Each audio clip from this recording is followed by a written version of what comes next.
देखिए सियासी टकराव पर हमारी एक खास रिपोर्ट।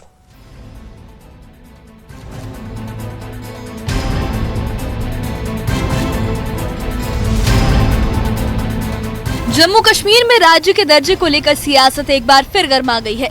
सदन में नेशनल कॉन्फ्रेंस के नेता मीर सैफुल्लाह ने कहा कि उमर अब्दुल्ला सरकार ने अपने 16 महीनों के कार्यकाल में कई अहम उपलब्धियां हासिल की है। सरकार जम्मू कश्मीर के लोगों की ऊंची अपेक्षाओं को पूरा करने के लिए ईमानदारी से कोशिश कर रही है।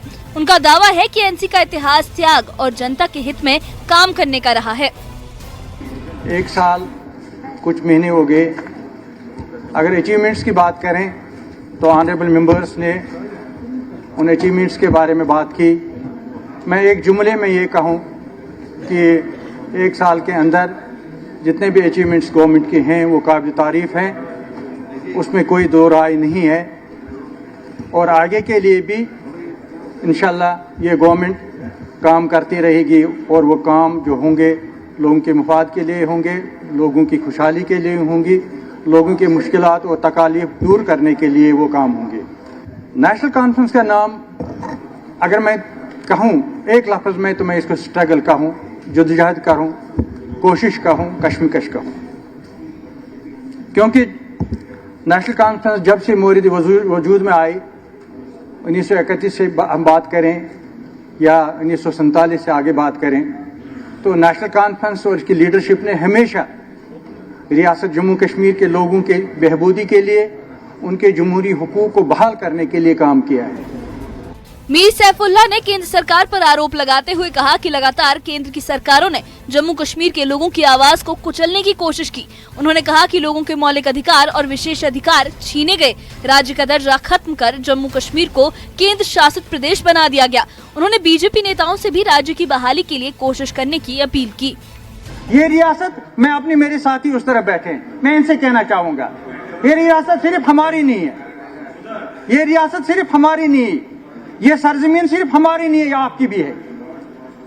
आपका भी फर्ज बनता है कि आपका जो खोया हुआ, जो आपसे छीना गया है, जो आपसे लिया गया है, जिसको डाका मारा गया है, उसके लिए आपको भी आवाज उठानी चाहिए।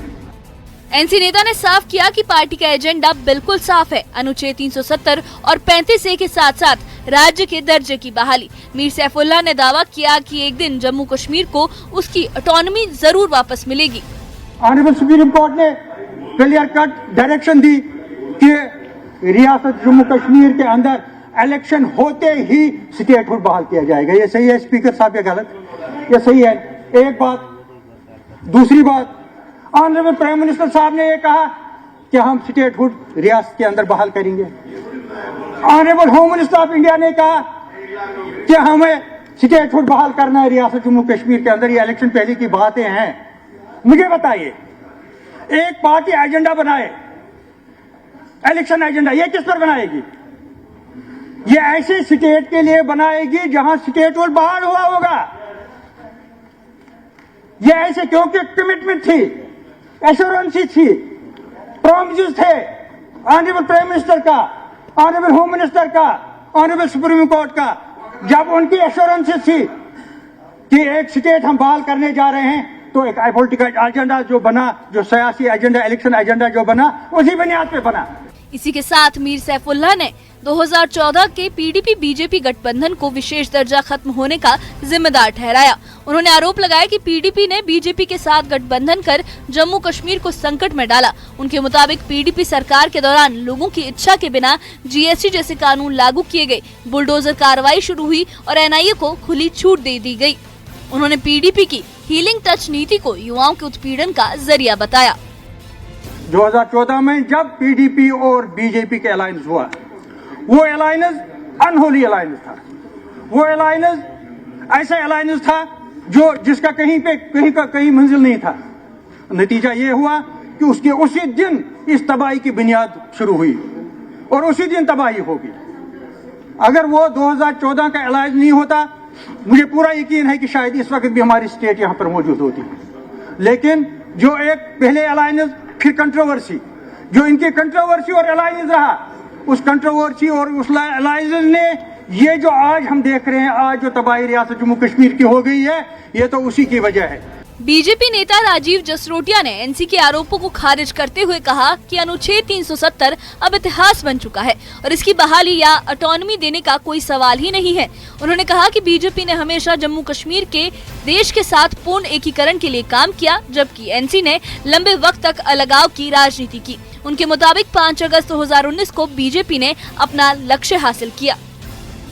प्रजा परिषद, जनसंघ और आज की भारतीय जनता पार्टी, हम दोनों में एक चीज कॉमन जरूर है कि जो आपका सफर 78 वर्ष का सफर और जो हमारा सफर है, लगभग टाइम जर्नी हमारी सेम है, मगर एक अंतर भी है।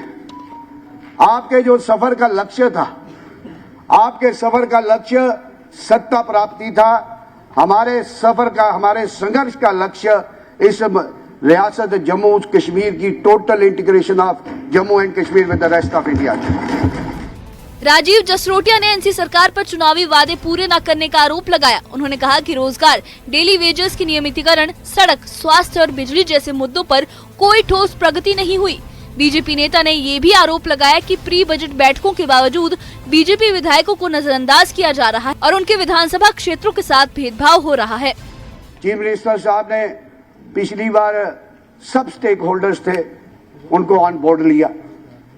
एज ए लेजिस्लेटर हमें भी बोर्ड में लिया और प्री बजटरी कंसल्टेशन हुई और इस बार भी सीएम साहब ने प्री बजटरी कंसल्टेशन की।